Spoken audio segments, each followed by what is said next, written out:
তীব্র শীতে বিপর্যস্ত নারায়ণগঞ্জের নদী তীরবর্তী এবং শহরের বিভিন্ন এলাকায় গভীর রাতে শীতার্তদের পাশে দাঁড়িয়েছেন জেলা প্রশাসক মোহাম্মদ রায়হান কবির। ছিন্নমূল এবং অসহায় মানুষের গায়ে নিজ হাতে কম্বল জড়িয়ে দেন তিনি। জেলা প্রশাসনের এই মানবিক উদ্যোগে আবেগ আপ্লুত হয়ে পড়েন শীতার্ত মানুষজন। প্রশাসনের পক্ষ থেকে এই কার্যক্রম অব্যাহত রাখার আশ্বাস দেওয়া হয়েছে। বিস্তারিত দেখুন SM জহিরুল ইসলাম বিদ্যুতের তথ্যচিত্রে। নারায়ণগঞ্জ জেলায় নদীর তীরবর্তী এলাকা এবং শহরের বিভিন্ন স্থানে তীব্র শীতের কারণে চরম দুর্ভোগে পড়েছেন ছিন্নমূল এবং দুস্থ মানুষ। খোলা আকাশের নিচে ও ফুটপাতে রাত কাটানো এসব মানুষের অনেকেরই নেই পর্যাপ্ত শীত বস্ত্র। এমন পরিস্থিতিতে গভীর রাতে শীতার্ত মানুষের পাশে দাঁড়ালেন নারায়ণগঞ্জ জেলা প্রশাসক মোহাম্মদ রায়হান কবির। বৃহস্পতিবার রাতে তিনি সদর উপজেলার Bandarghat bus station, Narayanganj rail station এবং চাষাড়া রেল স্টেশন এলাকা পরিদর্শন করেন। এ সময় ছিন্নমূল অসহায় এবং দুস্থদের মাঝে নিজ হাতে কম্বল বিতরণ করেন জেলা প্রশাসক। হঠাৎ গভীর রাতে কম্বল পেয়ে শীতার্ত মানুষজন আবেগ আপ্লুত হয়ে পড়েন এবং কৃতজ্ঞতা প্রকাশ করেন।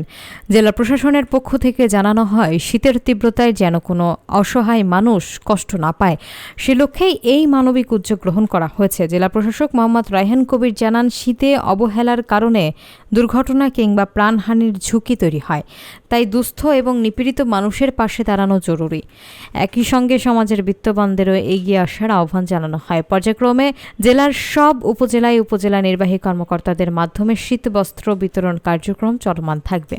এ সময় জেলা প্রশাসকের সঙ্গে উপস্থিত ছিলেন অতিরিক্ত জেলা প্রশাসক মোহাম্মদ আলমগীর হোসাইন, সদর উপজেলা নির্বাহী কর্মকর্তা, জেলা প্রশাসনের NDC নাজির মোহাম্মদ কামরুল ইসলাম সহ প্রশাসনের অন্যান্য কর্মকর্তা এবং কর্মচারীরা। আপনারা জানেন যে শীত পড়ে গেছে প্রায়। আজকে ঢাকা শহরে এই বছরের সর্বনিম্ন তাপমাত্রা।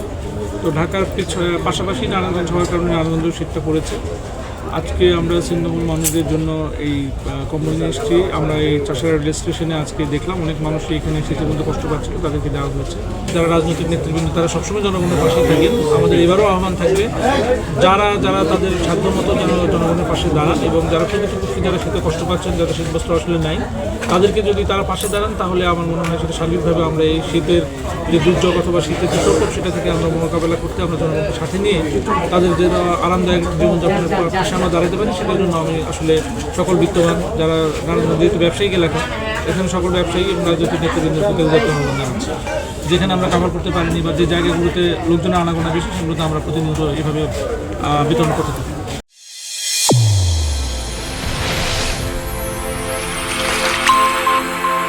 চ্যানেল A1 হৃদয়ের স্পন্দন।